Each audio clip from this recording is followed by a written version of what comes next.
পুরো বাংলাদেশে যে বিপ্লব সাধিত হয়েছে, এই গণ অভ্যুত্থান এবং বিপ্লবোত্তর সরকারের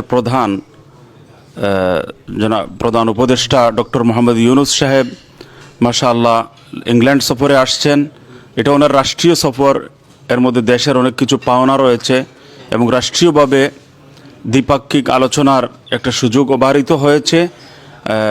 তাছাড়া বিভিন্নভাবে দোনো দেশের মধ্যে সম্পর্ক নতুনভাবে গড়ে ওঠার একটা আশা আমরা অনুভব করি।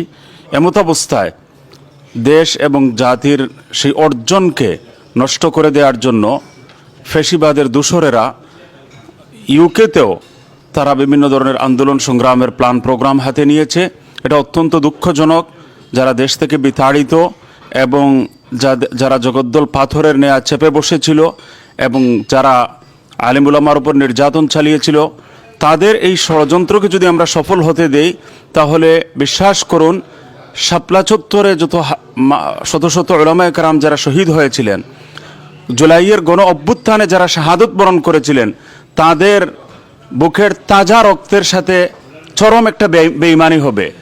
সুতরাং এই পরিস্থিতিতে আমরা কমিউনিটির আপামর জনসাধারণকে বলবো যে আপনারা অনুগ্রহ করে আপনারা ডক্টর ইউনূস সাহেবের এই আগমনকে যারা রুখে দাঁড়াতে চায়, যারা বিনষ্ট করে দিতে চায় আন্দোলনের ফসলকে, যারা দেশ এবং জাতির বিরুদ্ধে অতীতেও ভূমিকা নিয়েছে এবং আজকে বিদেশে থেকেও যারা ছিদ্রান্বেষণ করছে এবং যারা নতুনভাবে তারা গড়ে দাঁড়াবার পথ অনুসন্ধান করছে, তাদের মোকাবেলায় ঐক্যবদ্ধ হয়ে দেশ এবং জাতির স্বার্থে ডক্টর ইউনূসের শুভাগমনকে আমরা স্বাগত জানাতে চাই।